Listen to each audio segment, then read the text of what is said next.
Soma's baking and cooking থেকে সোমা বলছি। আজ আপনাদের সাথে শেয়ার করছি একটা সোয়াবিন কারি রেসিপি।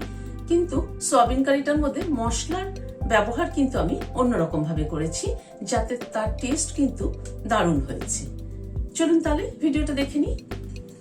এখানে একটা সসপ্যানে জল ফুটছে, এখানে 75 গ্রাম সোয়াবিন নিয়েছি, সোয়াবিনটা দিয়ে দিলাম। সোয়াবিনটা একটুখানি মিনিট 5-7 মতো একটু বয়েল করে নেব। হাতে সময় থাকলে বয়েল না করে ভিজিয়ে রাখলেও হয়, মিনিট 10-15 মতো ভিজিয়ে রাখলেও হয়। বয়েলও করা যেতে পারে, আবার ভিজিয়েও কিন্তু রাখা যেতে পারে। 10-15 মিনিট মতো গরম জলে ভিজিয়ে রেখে দিলেই হবে। মিনিট 5-7 মতো সোয়াবিনটা বয়েল হলো। এবার গ্যাসের ফ্লেমটাকে বন্ধ করে দিচ্ছি, দিয়ে এটাকে একটা স্ট্রেনারে ঢেলে দিচ্ছি।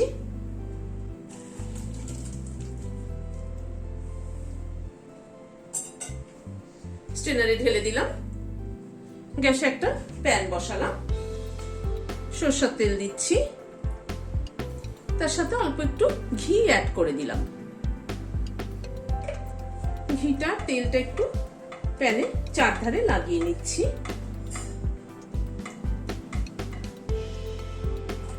এখানে কিছু মশলা নিয়েছি, এক এক করে আমি দিয়ে দিচ্ছি। 7-8 কোয়া রসুন। রসুনটাকে আগে একটুখানি ভেজে নেব।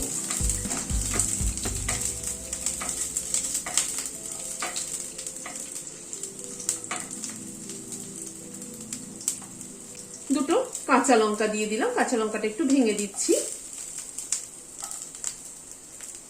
এখানে 1 ইঞ্চি মতো আদা আমি ছোট করে টুকরো করে নিয়েছি, আদাটাও দিয়ে দিলাম। আর এখানে 3টে টমেটো নিয়েছি, অর্ধেক করে নিয়েছি। টমেটোটাকে এইভাবে একটু বসিয়ে দিচ্ছি।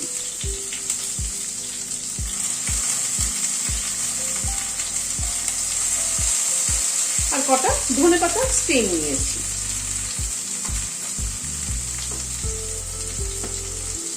এক চামচ চার মগজ নিয়েছি, সেটাও দিয়ে দিলাম।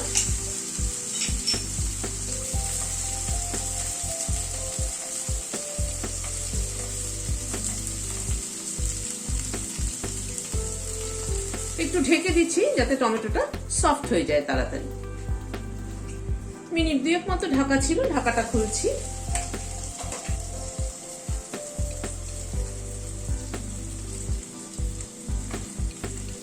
টমেটোগুলোকে একটু উল্টে দিচ্ছি।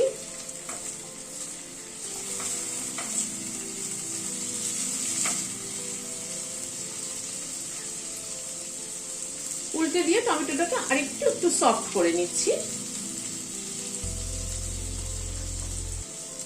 টমেটোটাকে মিনিট খানেক এইভাবে একটু রেখে সফট করে নিলাম। এবার টমেটোর খোসাটাকে ছাড়িয়ে নিচ্ছি।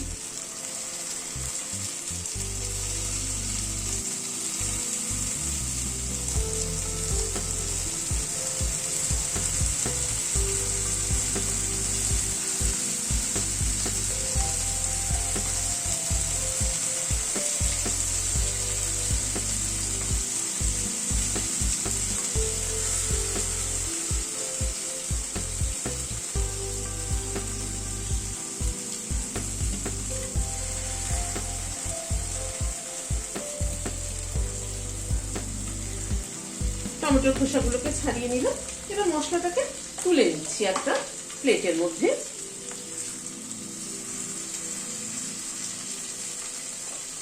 মশলাটাকে তুলে নিলাম। এটা ঠান্ডা হলে এটার একটা মিক্সিতে দিয়ে পেস্ট তৈরি করে নিচ্ছি। প্যানে আরেকটু সরষের তেল অ্যাড করছি। তেলটা একটু গরম হওয়ার পরে 1/2 চামচ সাদা জিরে দিলাম, একটা তেজপাতা ছিঁড়ে দিয়ে দিলাম,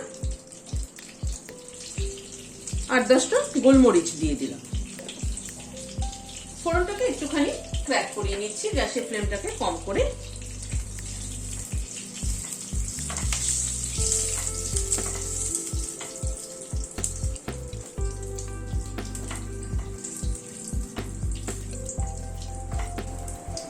ফোড়ন যত ভালো ক্র্যাক করানো হবে, ফ্লেভার কিন্তু তত ভালো হবে। এখানে মিষ্টি আলু একটা কেটে নিয়েছি ডুমো ডুমো করে, সেটা দিয়ে দিলাম। তাই এমনি আলু না দিয়ে, আমি মিষ্টি আলু দিয়ে সোয়াবিন করছি।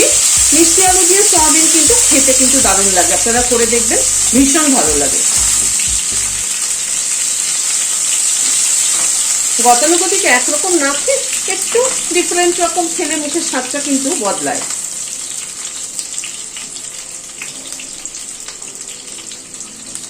অল্প একটু নুন দিয়ে দিলাম।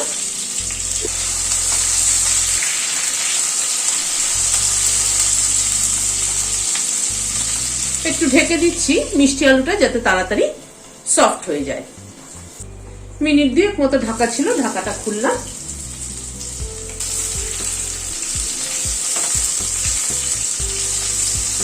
মিষ্টি আলুটা একটু নেড়ে দিলাম। মিষ্টি আলুটা ভাজা হয়ে এসছে।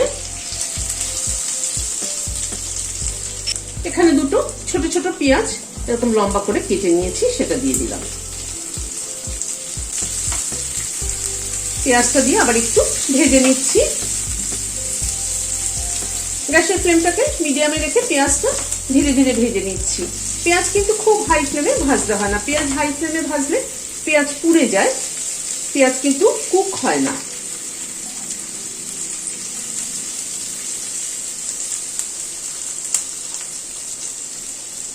পেঁয়াজটা দিয়ে আবার মিনিট খানেক মতো একটু নাড়াচাড়া করে নিলাম।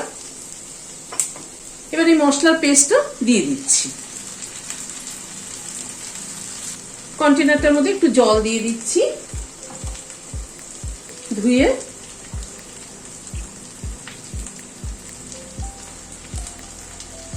দিয়ে দিলাম। এবার মশলাটাকে কষিয়ে নিচ্ছি। কিছু গুঁড়ো মশলা অ্যাড করছি। কাশ্মীরি রেড চিলি পাউডার 1/2 চামচ দিলাম, হলুদ 1/2 চামচ দিলাম, রোস্টেড ধনের গুঁড়ো দিলাম 1 চামচ, রোস্টেড জিরের গুঁড়ো দিলাম 1/2 চামচ, নুন দিলাম 1/2 চামচ। সব মশলাগুলোকে একসাথে মিশিয়ে দিচ্ছি।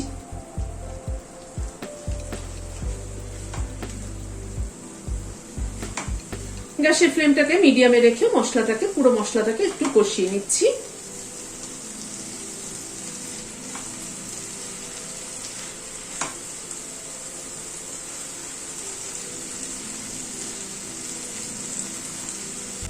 মিনিট 2-3 মশলাটাকে কষিয়ে নিলাম।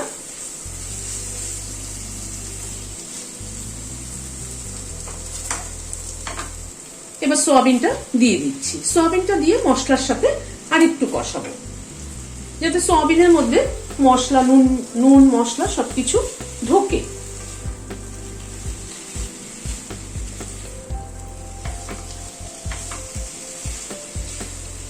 যেহেতু আমি সয়াবিনের সাথে মশলাটাকে কষাবো, সেই জন্য সয়াবিনটাকে কিন্তু আগে ভেজে নিলাম না, তা না হয়তো আগে একটু ভেজে নিতাম সয়াবিনটাকে।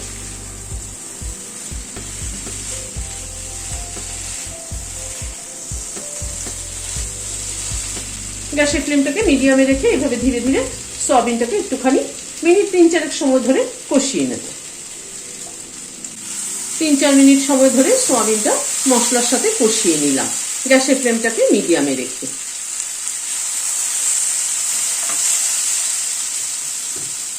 এবার গরম জল দিয়ে দিচ্ছি। তরকারিটা কিন্তু কখনোই ঠান্ডা জল ব্যবহার করবেন না, তাহলে কিন্তু তরকারির টেস্ট পুরোটাই পাল্টে যায়।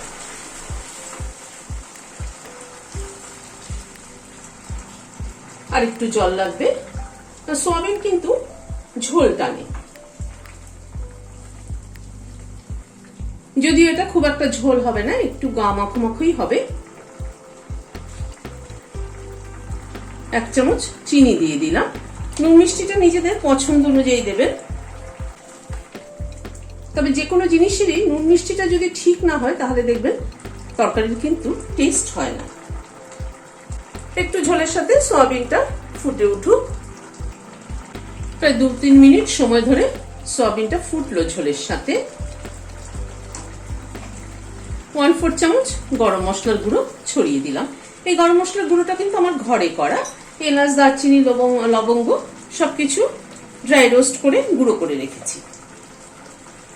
1/2 চামচ ঘি দিয়ে দিলাম। ঘি আর গরম মশলাটাকে মিশিয়ে দিলাম, দিয়ে গ্যাসের ফ্লেমটাকে বন্ধ করে দিয়ে ঢেকে দিচ্ছি স্ট্যান্ডিং টাইম 5 মিনিট, ঘি গরম মশলার ফ্লেভারটা অ্যাবজর্ব হওয়ার জন্য। এই রেসিপিটি কিন্তু ভাত, রুটি, পরোটা সবকিছুর সাথে ভীষণ ভালো যায়। আপনাদের কেমন লাগলো আমাকে জানাবেন। ভালো লাগলে একটা লাইক এবং সাবস্ক্রাইব করার অনুরোধ রইল। আজ তাহলে এখানে শেষ করছি। নমস্কার।